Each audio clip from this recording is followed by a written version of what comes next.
My great-grandmother embarrassed by nightmare stepmother in her will. My stepmother did not take this kindly.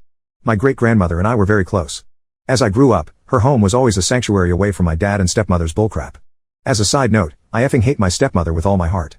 She had made fun of my autism, made fun of mental health issues of basically any of our family members. When my younger sister came for help from her father, my stepmother literally assaulted her and told her to never show her face again. She loves to shove her political conspiracy theories down your throat, and once she effing ate my custom-made birthday cake the night before my birthday after coming home drunk from a night out. Enough about my stepmonster. As Foz is my great-grandmother, she was also always very kind to my mother, even after my mother remarried, and at one point called the police on my father when he tried to lay hands on my mother when he found out she was going to remarry. The last year of my great-grandmother's life, she seemed to just deflate. My great-grandfather, her husband, had been dead for almost 12 years at this point, and I knew she missed him terribly, but that last year she seemed to talk about him more and more, and she lost a lot of weight, but never her mental acuity. One day, out of the blue, she calls my grandmother, her daughter, and asks for a ride. She has to an appointment. My grandmother obliges, and great-grandmother gives her an address, to a hospice. Turns out she had been diagnosed with pancreatic cancer 6 months before, and decided it was her time, rather than fighting it. She didn't tell anyone because she didn't want us to try to talk her into chemo and such when she was nearly 90. She passed very quickly after she entered the hospice, and meeting up for the funeral was the first time I'd seen my stepmother in person since I graduated from high school. I avoided her, and spent most of the time talking to my grandparents and my aunt. Even my mother came to the funeral, and I could tell she was very distraught about my great-grandmother's death.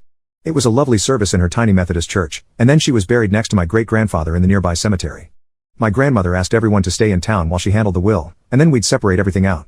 I told her I couldn't afford to, but I wasn't working at the time and she offered to let me stay at her house. My great-grandmother's house was locked up like a vault.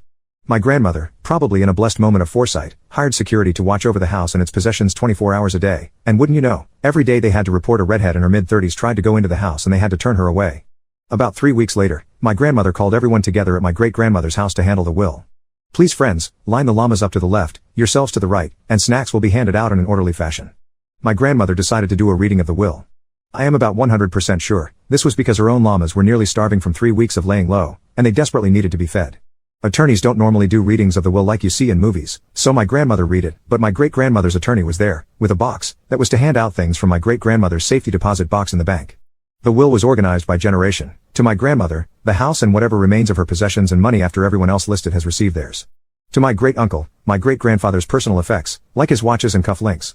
To my aunt, my great-grandmother's antique sewing machine that she'd inherited from her mother, and a lot of her vintage designer dresses. To my aunt's husband, my great-grandfather's classic car. To my uncle, their summer home by the lake.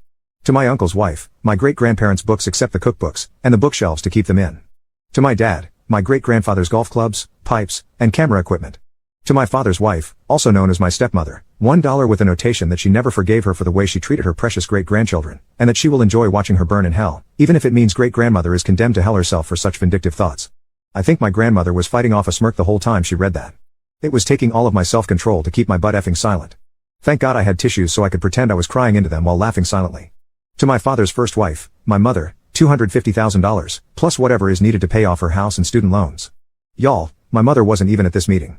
My stepmother started screaming, insisting that someone had tampered with the will. She's not family. My grandmother looked at her with that 1,000-yard stare and said, neither are you. My dad is beet red, but my grandmother has always been able to at least keep him quiet. After a few minutes of yelling, my grandmother told her to sit down and shut up. They weren't done. To my great-uncle's son, my great-grandfather's boys' cabin, and all the contents. To my aunt's children, a trust fund to pay for college, each. To my uncle's stepson, who he always treated like his own son, a trust fund to pay for college. To my younger sister, a trust fund to pay for college. To my younger brother, $250,000, and an heirloom necklace to give to his wife if he ever marries. To my younger brother, my mom's child with my stepfather, a trust fund to pay for college. To me, $250,000, her jewelry box and its contents, her cookbooks and the contents of her kitchen, and a letter. To my brother and I's children, should we ever have any, a trust fund to pay for college. If we reach the age of 45 without children, the trust fund is to pay out our share of its remaining sum to us. Followed by a notation that if anyone contests the will they get nothing.